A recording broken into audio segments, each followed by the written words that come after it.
Hello. അപ്പോൾ ഒന്നാം ഓണത്തിൻ്റെ അന്ന് വൈകുന്നേരമുള്ള പരിപാടികളാണ് കേട്ടോ. പൂരം വറക്കൽ, ഉണ്ണിയപ്പം ഉണ്ടാക്കൽ, അങ്ങനെയുള്ള പരിപാടികളാണ്. ബാക്കി എല്ലാ പണികളും ഒരുവിധം ഒതുങ്ങി. ഇനി ഞങ്ങൾക്ക് പുറത്തേക്കൊന്ന് പോകാനുണ്ട്. നമ്മൾ ഡ്രസ്സ് മാത്രമല്ല എടുത്തുള്ളൂ. ഡ്രസ്സിലേക്കുള്ള ഫാൻസി എടുത്തിട്ടുണ്ടായിരുന്നില്ല, അന്ന് ടൈം ഉണ്ടായിരുന്നില്ല, അത് കാരണം എടുക്കാതെ പോകുന്നതാണ്. അപ്പോൾ അത് എടുക്കാൻ പോകണം. അപ്പോൾ അതിൻ്റെ മുന്നേ കുറച്ച് നേരം പൂരം വറക്കാൻ നിന്നു. ഒന്ന് കളർ മാറി വന്നപ്പോൾ പിന്നെ ഞാൻ പോയിട്ട്, കാരണം അധികം വഴികെ നമുക്ക് തിരിച്ച് വരും വേണ്ടേ. പിന്നെ ബാക്കിയൊക്കെ അമ്മയാണ് ചെയ്തത്. പിന്നെ അത് ഉണ്ണിയപ്പം ഉണ്ടാക്കി.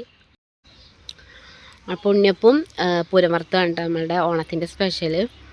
പിന്നെ ഞാൻ വേഗം മേലഴുകി ഡ്രസ്സൊക്കെ മാറ്റി. നമ്മൾ പറഞ്ഞില്ലേ നമുക്കൊന്ന് പുറത്തേക്ക് പോകണം, ഫാൻസിയും കാര്യങ്ങളൊക്കെ എടുക്കാൻ വേണ്ടിയിട്ട്.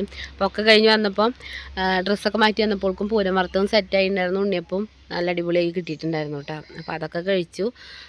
പിന്നെ ഞങ്ങൾ അമ്മനോട് ബൈ ബൈ പറഞ്ഞിട്ട് നമ്മളെ കൂറ്റനാട് കണിച്ചിറക്കൽ മാളിലേക്കാട്ടോ വന്നത്.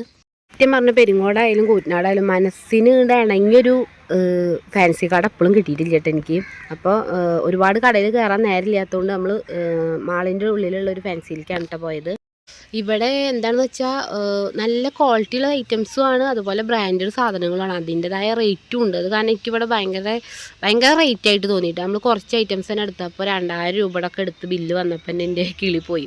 അപ്പോൾ നമ്മൾ അത്ര എടുത്തില്ല, നമ്മൾ കുറച്ച് എന്നുവെച്ചാൽ ഏതായാലും വാങ്ങാൻ വിചാരിച്ച് കുറച്ച് ഐറ്റംസ് വാങ്ങിയതൊക്കെ നമ്മൾ തിരിച്ചു കൊടുത്തു. അത്യാവശ്യം ഓണത്തിന് പിള്ളേർക്ക് അത്യാവശ്യം വേണ്ടത് മാത്രം എടുത്തിട്ട് നമ്മൾ പോരുകയാണ് ചെയ്തത് കേട്ടോ.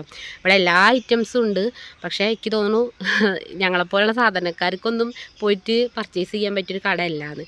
പിന്നെ അവിടുന്ന് നമ്മൾ മെയിനായിട്ട് എടുത്ത് നമ്മൾ രുദ്രനൊരു ഷൂ എടുത്തിട്ടുണ്ടായിരുന്നു കേട്ടോ. അപ്പോൾ അവൻ്റെ ഷൂ ടൈറ്റ് ആയതുകൊണ്ട് അവന് വേറെ ഒരെണ്ണം എടുത്ത് കേട്ടോ. പിന്നെ അതാ എടുത്തുകൊടുന്ന സാധനങ്ങളൊക്കെ കാണിച്ചു തരാം.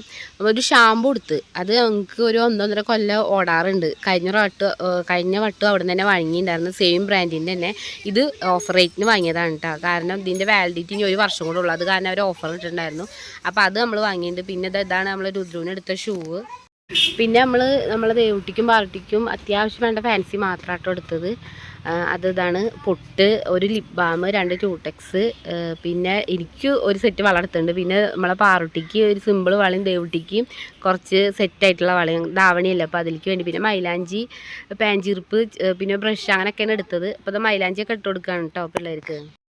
അപ്പോൾ അവർക്ക് ഹാപ്പി ആയിട്ടൊന്നും ഇല്ല, കൈ നിറയെ വേണമെന്ന് പറഞ്ഞു. പിന്നെ ഞാൻ ഓരോന്നും പറഞ്ഞുകൊണ്ട് സെറ്റാക്കി. പിന്നെ നാളെ ഇടാനുള്ള പൂവൊക്കെ ഞങ്ങളെ സെറ്റാക്കിയിട്ട് പിന്നെ കിടന്ന് ഉറങ്ങാട്ടോ ഉണ്ടായത്. അപ്പോൾ നമ്മളെ വീഡിയോ ഇത്രേ ഉള്ളൂ. വീഡിയോ ഇഷ്ടമാണെങ്കിൽ ലൈക്ക് ചെയ്യാനും കമൻറ്റ് ചെയ്യാനും മറക്കരുത്. അപ്പോൾ അടുത്ത വീഡിയോ ആയിട്ട് വരുന്നവരെല്ലാവർക്കും ബൈ.